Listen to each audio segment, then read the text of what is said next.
Fala rapaziada, Fogão ganhou de 4-0, gols de Arthur, gols de Juan Cruz, gols de Igor Jesus e gol de Alex Telles, né? 2 de pênalti, Juan Cruz e Arthur desencantando, Jefinho jogando bola, querendo o jogo, tudo de bom, jogadores reservas buscando seu espaço, seu tempo de jogo, suas oportunidades de mostrar serviço. Então vamos aqui ver a cobertura sobre o jogo, coletiva do Paiva e etc. para vocês, para que a gente consiga ficar cada vez mais por dentro de tudo que rola sobre o Fogão. Vamos reagir aqui e depois, no final do vídeo, a gente conversa mais. E no estádio Newton Santos, o Botafogo goleou o capital do Distrito Federal.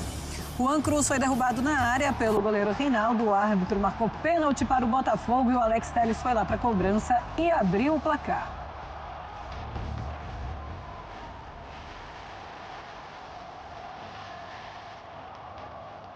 E aí, no segundo tempo, o Arthur chutou, o árbitro viu o toque na mão do Richardson e deu outro pênalti para o Botafogo.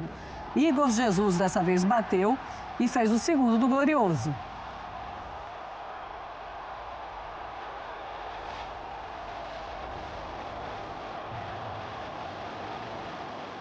Não demorou muito, logo na sequência, Cuiabano cruza e o Arthur, de cabeça, faz o terceiro.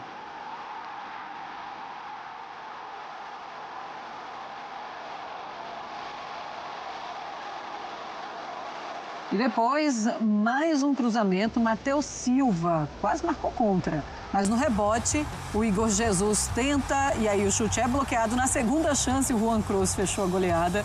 Final, Botafogo 4, Capital 0.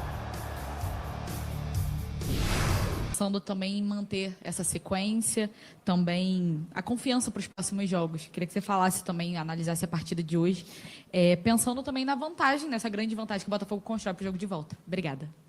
Boa noite. Feliz pelo resultado, em primeiro lugar.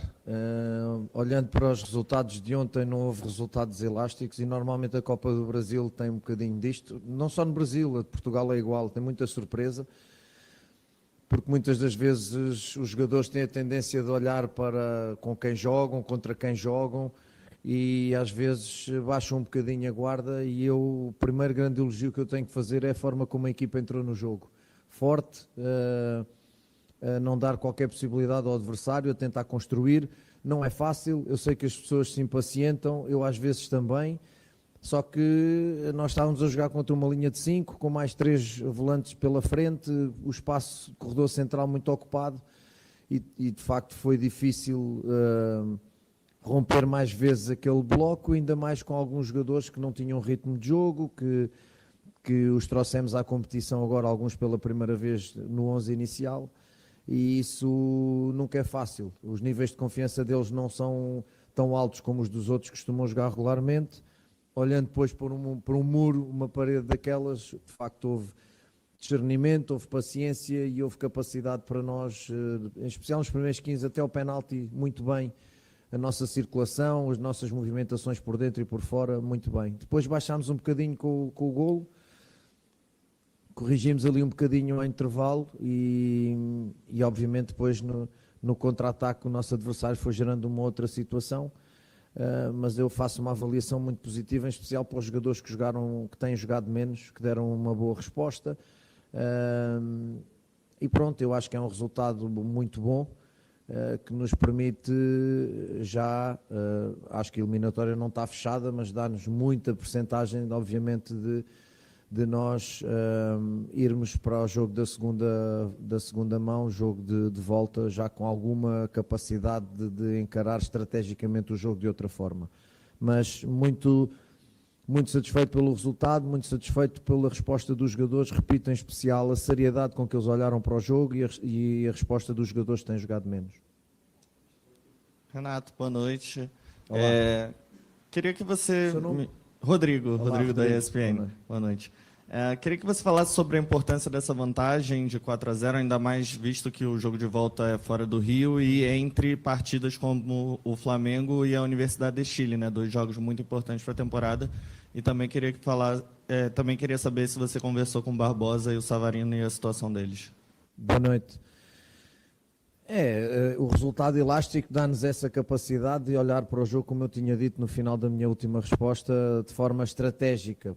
É uma viagem, não confiando, desconfiando sempre, o futebol obriga-nos sempre a desconfiar. Agora, obviamente, não vou estar aqui a esconder que a capacidade que o Botafogo tem, olhando para o nosso adversário, em termos comparativos, nós, na teoria, já somos mais fortes, hoje, na prática, fomos também, e acho que também será difícil.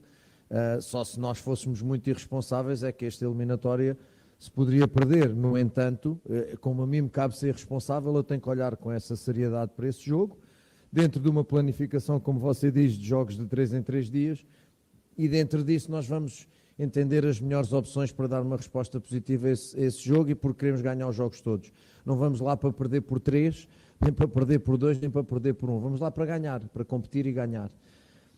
Em relação ao Barbosa e ao Savarino, há ali toques que, obviamente, eu falei com eles. O Savarino decidi tirá-lo de imediato para não agravar mais o que ele sentiu, mas só agora, nas próximas horas, é que vamos saber alguma coisa de concreto em relação a eles. Tá? Tudo bem, Renato? Aline Nastari, TNT Esportes. Olá, eu queria só insistir um pouquinho no Savarino e no Barbosa. Acho que quando tem um jogo como esse, que você mescla o time, é justamente pelo calendário apertado, para isso não acontecer, para você não perder grandes jogadores. E o Barbosa, um dos únicos que vem fazendo parte, começou jogando e preocupou pelo menos a gente, porque ele estava de muleta no intervalo. E o Savarino, a gente sequer conseguiu identificar o que aconteceu com ele, porque quando a gente viu, ele já estava caído. Então, eu não sei se você consegue passar alguma informação nesse sentido, assim, de onde o Savarino sentiu exatamente, por que ele caiu, em que momento ele sentiu. E o Barbosa, eu vi que quando ele saiu, ele conversa mais especificamente contigo. O Barbosa e o Gregor hoje jogaram porque não estão castigados e não podem jogar no Bahia, e portanto eu quis, mesmo sendo muito utilizados, quis não deixar de lhes dar algum ritmo, porque depois a pausa é relativamente grande e temos a viagem logo de Salvador direto para a Venezuela, e então quis que eles ainda jogassem um pouco. O meu plano e o que eu tinha conversado com eles era que o Barbosa jogasse 45 minutos e o David depois jogasse outros 45, porque o David não tem vindo a jogar, ainda por cima fez um jogo com o Mineiro e foi castigado por causa do vermelho, e em princípio será ele que joga em Salvador, e portanto eu não queria que o David chegasse ao jogo sem ritmo.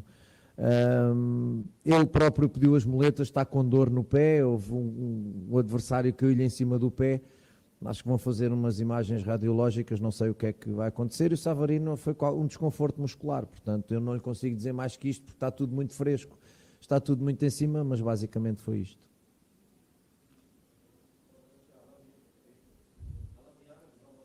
Olá, Alain. Não está ligado, não está ligado. Não. Então não está. Vamos lá. Agora foi. Beleza. Bom, Alain Viana, visão botafoguense. Bom, alguns jogadores hoje tiveram a possibilidade de jogar mais tempo de uma partida, né? Principalmente o Alain, o Jefinho e o Juan Cruz, que são jogadores que têm certa curiosidade da torcida nessa temporada. O Jefinho já conhecemos, o Alain também por todo o histórico de carreira, mas vimos muito pouco desses jogadores. E o Juan também é um jogador jovem, passou por Santos, por Vasco, e agora está chegando aqui e tendo essa chance. Como que você avalia principalmente esses 3 jogadores hoje, por favor? Alan, não puseste o Juan nesse grupo?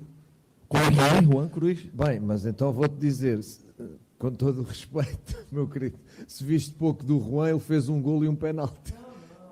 Não. Ok, do caminho, ok, desculpa, fui eu que não percebi a pergunta, desculpa. É assim, eu já falei sobre o caso do Juan, é um caso que vem de um campeonato muito diferente do Brasil. Eu sei que ele começou aqui, mas depois saiu e de facto tem números impressionantes, mas na Bulgária, e é um campeonato completamente diferente deste. Então nós não queremos precipitar, e eu acredito sempre na palavra adaptação, para todos.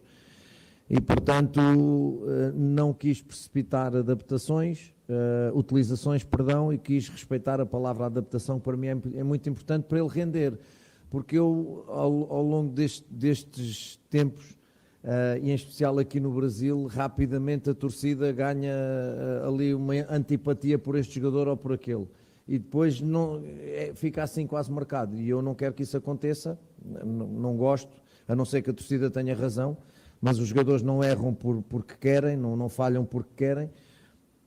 Então nós decidimos gerir um bocadinho mais a sua utilização. Hoje parecia-nos que era um momento importante para ele não sentir tanta pressão para jogar e para soltar um bocadinho mais. E repito, eles treinam bem, eles dão muita dor de cabeça no momento de eu escolher o 11 e no momento de escolher a convocatória, os relacionados, e portanto foram 3 jogadores que nós fomos utilizando aos poucos. O Jefinho, lesão, depois veio de lesão, entretanto colegas a jogar melhor, e o Arthur também joga ali naquela zona onde joga o Marlon, onde joga o Gregor, que tem sido a coluna vertebral.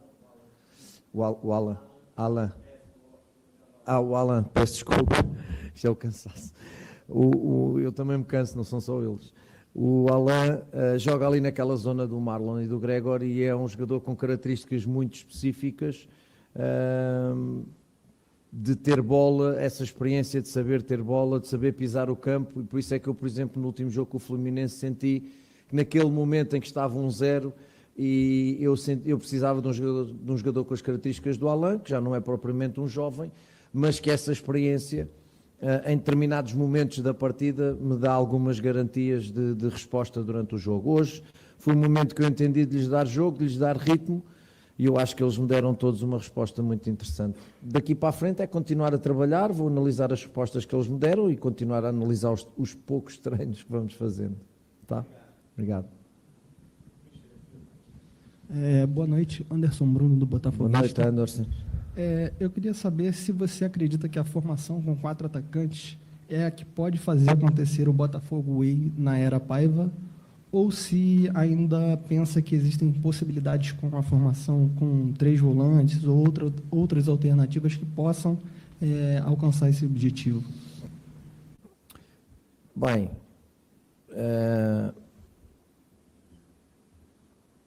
eu não vou fugir à tua resposta, à tua pergunta, mas eu gosto de uma formação com 11 atacantes, em que até o meu goleiro ataque. Se me falas neste sistema tático de 2 avançados ou 2 novos, de 4-4-2, é uma variabilidade ao jogo que nós temos.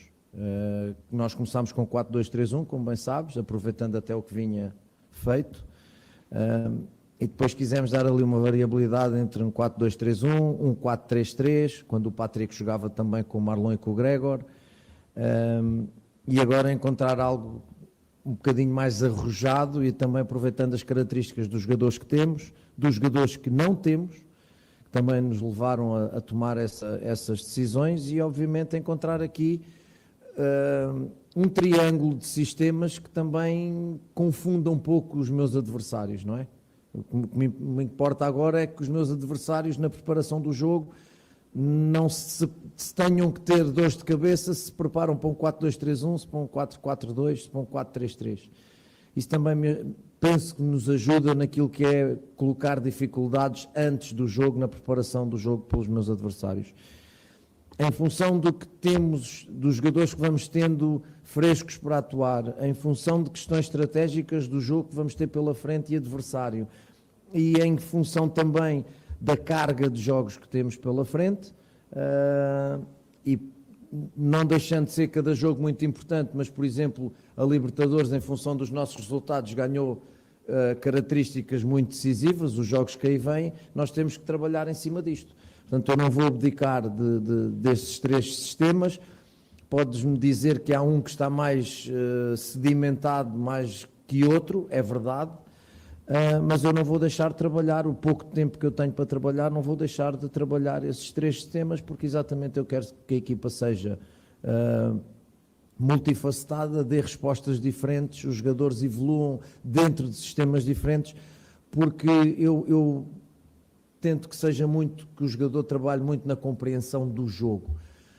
Que é o compreender o jogo, é tomar boas decisões, e o que é tomar boas decisões dá para todos os sistemas. Se eu tenho a bola, eu tenho que tomar uma decisão em milésimos de segundo, em função do meu colega próximo, do meu colega afastado, do adversário e do espaço.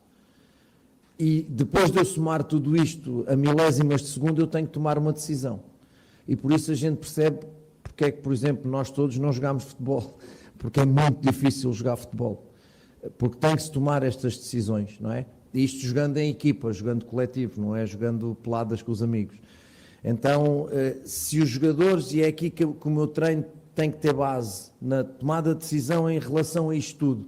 Tenho bola e que decisão é que eu vou tomar? O colega está próximo, está marcado, não está marcado. Se eu jogo no meu colega para atrair uma marcação, para libertar uma marcação mais atrás, perdão, se a linha defensiva adversária está alta, eu posso explorar o espaço nas costas. Se está baixa como hoje, eu não posso jogar nas costas, tenho que trabalhar de outra forma. Enfim, esta percepção que eu quero que os meus jogadores tenham, depois aplica-se a qualquer sistema. É só depois poder, dentro das características deles, utilizá-los, e é isso que nós vamos fazer.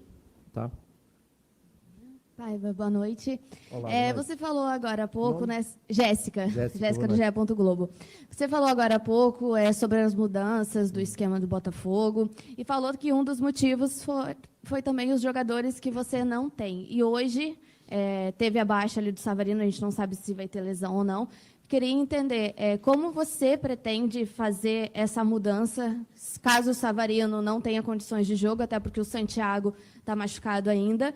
E a outra pergunta, há pouco o Alex Telles falou aqui na zona mista, e ele falou sobre o Jefinho, elogiou muito o Jefinho, que é um jogador importante para o time, para o elenco, né, que quebra linhas e tudo mais. Eu queria que você fale, ele falou também que o Jefinho precisa de carinho. E eu queria entender um pouco mais sobre o que é isso, o que o Jefinho precisa para voltar a ser o jogador que o Botafogo espera que ele seja. Eu vou começar pelo Jefinho. O Jefinho é aquele jogador fora da caixa. É aquele jogador, que eu digo aos meus jogadores, o jogo tem diferentes momentos, organização ofensiva, defensiva, transições. Depois há um momento, que muitas vezes ninguém fala, que eu já lhes disse a eles, que é o 6º ou 7º momento, dependendo de quem faz as categorias, de quem cataloga, que é o individual. Esse é um momento que ninguém trabalha e é o momento em que o jogador tem que ter liberdade para decidir e para desequilibrar em função das suas características. Se o jogador é muito rápido, é nós aproveitarmos essas características. Se o jogador é um driblador, criarmos condições para que esse jogador receba uma bola e possa driblar no 1 contra 1. Então, o Jefinho é um bocadinho isso, é um jogador fora da caixa nesse aspecto, tecnicamente é muito bom jogador, é um fantasista, é um driblador, às vezes ainda não consegue entender, como no caso de hoje eu lhe disse, quando driblas 2 adversários não tens que driblar o 3º nem o 4º, tens que perceber que ficaram 2 para trás e que já tens vantagens noutra zona do campo, mesmo que seja próxima, e que tu tens que aproveitar essa vantagem. E é nessa questão da tomada de decisão que nós estamos a trabalhar com o Jefinho, sabendo o que ele nos pode dar dentro deste tipo de características. E é isto, o Jefinho é um miúdo muito especial para nós e até pela sua história é um miúdo muito, muito especial e que tem estas características que cada vez se vêem menos no futebol. O futebol cada vez está mais automatizado no passe, no desmarca, na tabela, na combinação direta, e nós já começamos a chorar por aquele jogador que faz coisas diferentes, não é? Que de repente saca um coelho da cartola, como se costuma dizer, e faz uma grande jogada individual. E nós temos que fomentar e potenciar estes jogadores, mas dentro de um coletivo. Senão o Jefinho joga sozinho e os outros 10 ficam a olhar para o Jefinho. E não é também isso que nós queremos. Nós queremos que o coletivo potencie as qualidades do Jefinho, mas muitas vezes seja o Jefinho, com a sua irreverência e a sua fantasia, a potenciar as qualidades do coletivo. E é aí que nós estamos a trabalhar. Quanto à sua segunda pergunta, é de um caráter de exigência muito grande. Porque é assim, eu acabei o jogo e não sei o que é que vai acontecer com o Savarino, se ele vai estar ou não vai estar. Eu já tenho que chegar a casa agora e olhar para o que tenho à minha frente. Já tenho o Bahia bem estudado e agora perceber, já tinha um plano com Savarino e agora tenho que chegar a casa e montar um plano sem Savarino, mas não lhe consigo dizer ainda porque ainda não pensei no assunto. Não está Mateus, vamos ver se não está Savarino. E é uma resposta que eu gostaria imenso de lhe dar, mas neste momento é impossível, porque é precisamente por isso. Eu vou chegar a casa e trabalhar em cima de um plano para o jogo do Bahia sem Savarino. Está bem? Paiva, boa noite, Leonardo Pereira, do portal Jogada 10. Boa Parabéns noite. pela vitória. Obrigado. Na semana passada, em La Plata, o Matheus Martins disse que o elenco estava fazendo de tudo para assimilar as suas ideias. Hoje você completou 10 jogos oficiais como técnico do Botafogo E eu queria saber se o plantel já entende os seus conceitos de futebol e se me permita-me, por gentileza, mais uma, a sensação de voltar à Fonte Nova, enfrentar o Bahia, ser uma partida especial para você. Muito obrigado. Já pensava que não vinha essa, mas pronto. Claro, obviamente. E respondo-lhe com todo o gosto e com todo o carinho. O mesmo carinho que eu tenho pelo Bahia. O Bahia é parte da minha história. O Bahia abriu umas portas para trabalhar no Brasil, é parte da minha história, muito orgulho em ter representado aquele escudo, aquele grupo de jogadores, aquela torcida, muito orgulho, adorei Salvador, é uma cidade fantástica. A história podia ser diferente, podia, mas foi a história que foi e a palavra que eu tenho muito respeito é a história, exatamente. E, portanto, Bahia é parte da minha história. Se eu pudesse, nunca jogaria contra a minha história. Nunca.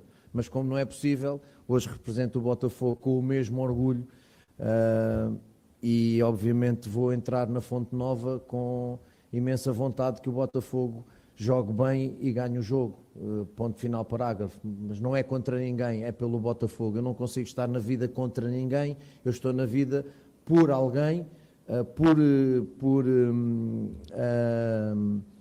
por ideia, por sentir, por convicções. Eu estou na vida dessa forma. Depois, claro, se o jogo de futebol é um jogo de oposição, está do outro lado alguém contra mim, entre aspas, mas não é nada contra, é pelo Botafogo que eu vou entrar na Fonte Nova. Em relação às ideias, eu acho que a pouco e pouco, sim, a pouco e pouco, indo treinando aos poucos e com pouco tempo de treino e jogando, treinamos um pouquinho, depois o jogo traz-nos essa confirmação daquilo que treinamos. Acho que, obviamente, e mal era, se isso não acontecesse, cada vez mais eu sinto os jogadores mais a perceber as nossas ideias, que, repito, não tem muito a ver com a mudança de sistema, tem a ver com a percepção do jogo e da capacidade de tomar decisões. Portanto, como eu acredito muito que eles se conhecem, cada vez conhecem melhor o jogo, interpretam melhor os diferentes sistemas, é por esse o caminho que nós estamos a trabalhar. E eu sinto que sim, não vou dizer que vai ser tudo perfeito e que vai ser tudo flores, mas de facto a exibição que nós fizemos com o Fluminense, ainda hoje tivemos a ver imagens, foi uma exibição quer defensiva, quer ofensiva de altíssima qualidade, e a exigência é continuidade, da mesma forma que eu lhes tinha dito, que hoje era a exigência de olhar para uma equipa como o Capital, e pus o 11 na tela que ia jogar pelo Capital e disse, certamente é o jogo da vida destes senhores. Se vocês não forem sérios e não for também o jogo da vida, pelo menos em questões de respeito e competitividade, podemos ter problemas. E eu aí, muito feliz, porque vi a minha equipa entrar logo a 1000 e com muita intenção de chegar ao golo, com critério, mediante uma equipa mais defensiva como eu estava à espera. Portanto, aos poucos, obviamente, as coisas vão-se entrelaçando, mas nós queremos ganhar e o objetivo será, obviamente, ir ganhando e jogando cada vez melhor. Esse é o objetivo. Se vamos conseguir ou não, não sei, mas trabalhamos para isso. Tá? Tá, boa noite, obrigado. Bom, pessoal, então é isso. Eu curti muito a atuação do Arthur, do Jefinho, do Juan Cruz. O Mastriani ficou um pouco abaixo. O Alan, não gostei. Ainda falta muita pegada, falta querência do Alan, sabe? Muito toque para trás, pouca ousadia, né? Não curti muito, não. Pontos negativos aí, a contusão do posterior da coxa direita do Savarino e a lesão aí no pé, né? Um pisão aí do Barbosa, que o Barbosa levou no pé esquerdo, se eu não me engano. Então, fatalmente, o Barbosa não jogaria mais contra o Bahia porque está suspenso. Mas o Savarino vai desfalcar o Botafogo contra o Bahia, final de semana, no sábado. Provavelmente contra o Carabobo, é certo que ele vai desfalcar também. Barbosa provavelmente também contra o Carabobo. Aí na rodada seguinte do Brasileirão pode ser que o Barbosa volte. O Savarino acho bem improvável. Vamos aí torcer para não ser nada muito grave, que fique no máximo aí 1 semana e meia, 2 fora e depois retorne. E vamos contar aí com o Santos, Nathan Fernandes voltando também, né? Se Deus quiser, voltando para os próximos jogos, para suprir a falta que vai fazer o Savarino. Contra o Bahia deve ir aí de Matheus Martins, Arthur, Mastriani e Igor Jesus, sem o Savarino no jogo. E a zaga vai ser toda reserva, né? Sem Bastos e Barbosa. Devemos ver aí de Jair e David Ricardo. Bom, gostei da atuação do Danilo Barbosa. Danilo Barbosa sempre muito bem de zagueiro, né? Impecável. Cuiabano jogou muita bola, participou dos 2 gols, né? Gol do Hugo, gol do... Ai, rapaz, do Arthur e o gol do Juan Cruz, né? Aquele bate-rebate louco ali, que o Juan Cruz na raça foi lá e empurrou pro gol. Então, mais um cara que se destacou, como sempre, né? Cuiabano é diferenciado. E o Alex Telles também, cara, foi bem no jogo, boas ações ofensivas, defensivamente impecável, bateu com personalidade o pênalti, não foi fominha, não foi vaidoso, deixou o Igor Jesus bater o pênalti dele também, como um bom capitão tem que fazer, pensar no coletivo. O lateral esquerdo não vive de gol. Se ele ficar 10 anos sem fazer um gol, ninguém liga. Mas se o atacante ficar 5, 6 jogos sem marcar, ou tiver um ano com poucos gols, isso mexe com o mental dele. Então deixar o Igor Jesus bater o pênalti para fazer mais gols, para ganhar mais confiança e para estar mais fresco, mais solto, mais leve nos próximos jogos e os gols saírem naturalmente, é fundamental. E o Alex Telles pensou nisso, logicamente, ele não é um cara bobo, e foi genial em deixar o Igor Jesus bater o pênalti, mostrando que não existe vaidade no grupo do Fogão. Bom, pessoal, fico por aqui. Curta o vídeo, comente, compartilhe, se inscreva no canal e ative o sininho. Faça esses 5 passos, porque ajuda muito o canal. Todos são de graça, e você ajuda demais o canal a ganhar mais alcance e ficar mais forte, mais saudável. Temos 4 planos de membros, de 3, de 5, de 15, vários valores. Você escolhe um aí que cabe no seu bolso e ajuda muito o canal. Aqui em cima, Live Pix. Você manda aí um Live Pix pra gente, uma mensagem de áudio ou de texto, que ela entra nas nossas lives, né?